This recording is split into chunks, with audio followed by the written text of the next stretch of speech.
Welcome to the Day Spring College Podcast. I am so glad that you are with us today. I pray that this podcast blesses you. Today we're going to be talking about the book of Philippians. I want to give you a little introduction to the book of Philippians, as that's what we're going to be studying for the rest of this semester together on this podcast. Now, you need to understand a couple of critical things about the book of Philippians, and to start, we're going to start with some incredible stories about the author and about how the church in Philippi, that's the city the church was founded in, started, and the incredible things that had gone on there. So here we go on our journey learning about the church at Philippi and the author. The author's name originally was Saul. Saul was a highly trained religious leader, a Pharisee.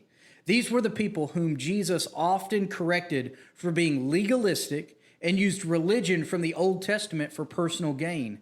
He also worked for the Roman government, hunting down followers of Jesus and killing them. Often his victims would be displayed outside a city as a warning to other followers of Jesus. Saul was on his way to a new city to find more followers of Jesus, and he was struck with a bright light. The light said, "Saul, Saul, why are you persecuting me?" And he said, "Who are you, Lord?" And the light said, "I am Jesus, whom you are persecuting." Saul was blind for 3 days until a follower of Jesus named Ananias told him that it was Jesus who appeared to him.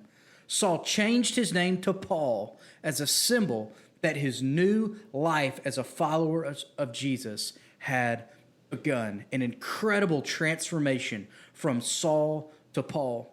And then Paul became a missionary, going from city to city, telling people about the good news of Jesus and starting churches with those who became followers of Jesus.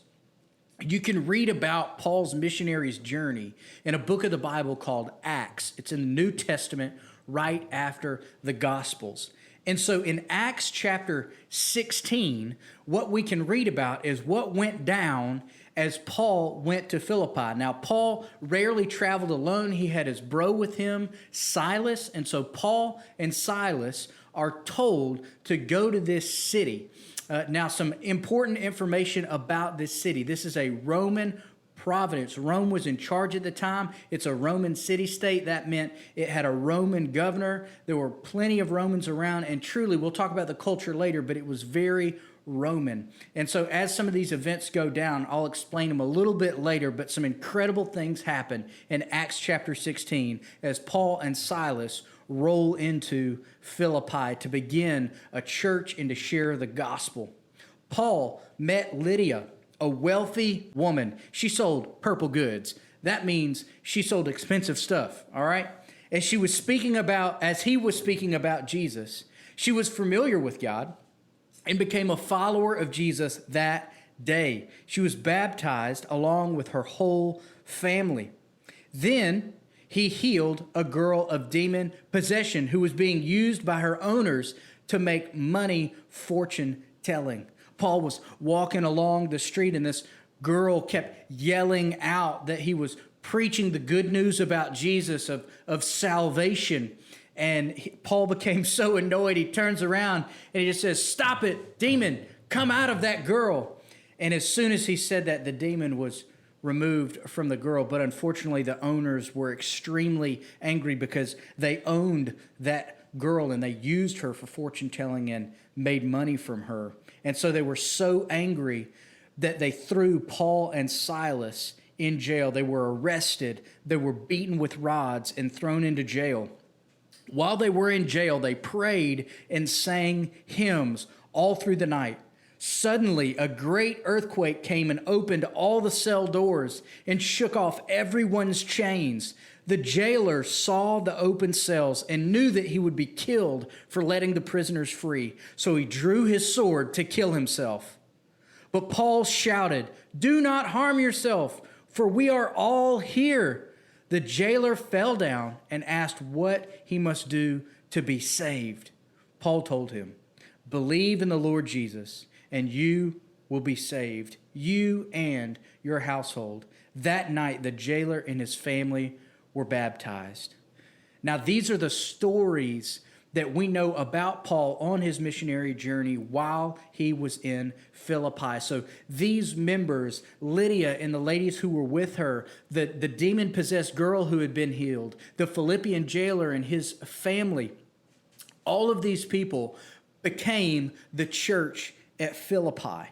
And so later on in Paul's ministry, he goes on a few more journeys. And when he gets back to Rome, he's arrested again. He continues to be arrested throughout his ministry for sharing the good news about Jesus. I'll explain in a moment why he was continually arrested for that. But he's sitting in Rome under house arrest, awaiting his execution. And during that time, he wrote letters to the churches that he had helped start all throughout Europe and Asia.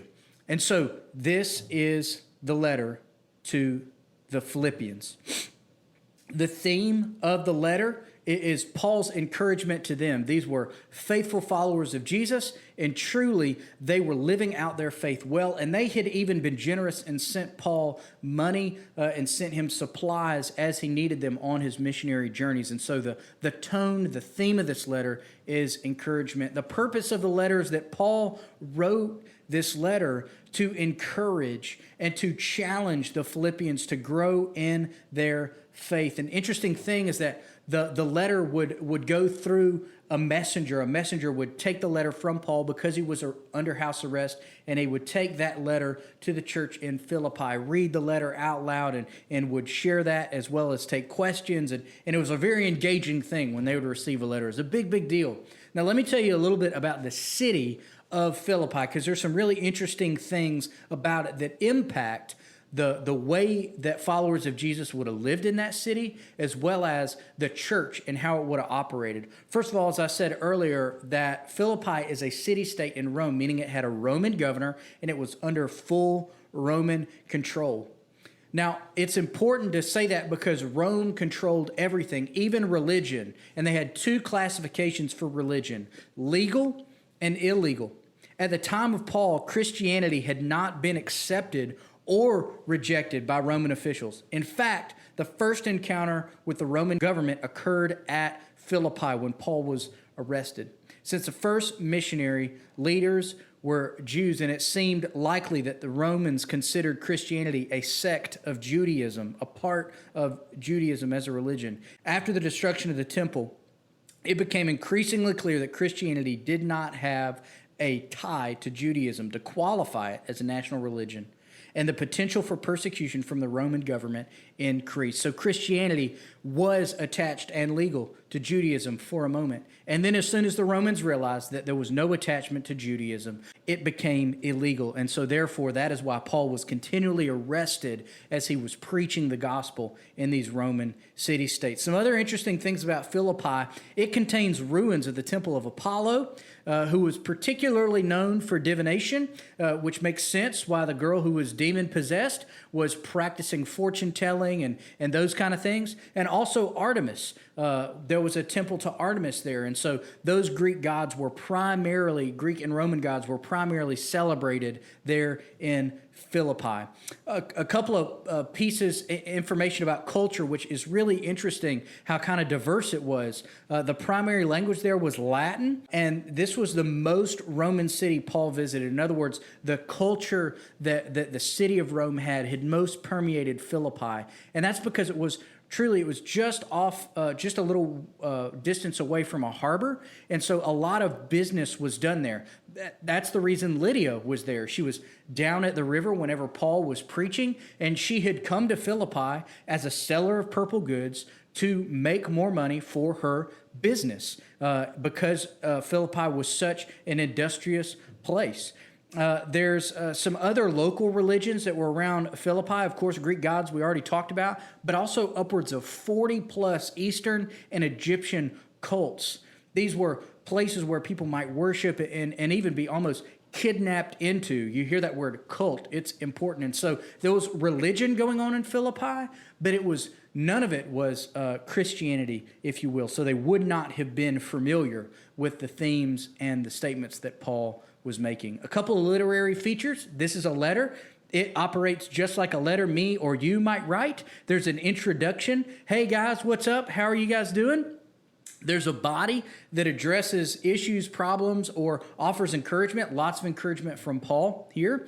And then there's a conclusion with a summary of statements and personal shout-outs. There's lots of shout-outs at the end of Philippians, which is going to be super fun to pronounce. But also, it tells us how intimately Paul knew this church in Philippi. There's some incredible truth in the book of Philippians, and I cannot wait to move through it more and more with you. If you were blessed by something on this podcast, if there was information that you had not heard before, I would encourage you, subscribe to the podcast, share it, and hey, join us at Dayspring College on Instagram. Send me a DM if you have a question about something I said today on the podcast, or if something encouraged you, hey, let us know in the comments. Again, send me a DM, let me know. Thank you so much for listening, and I cannot wait to continue to study the book of Philippians with you. Have an absolutely awesome, blessed day.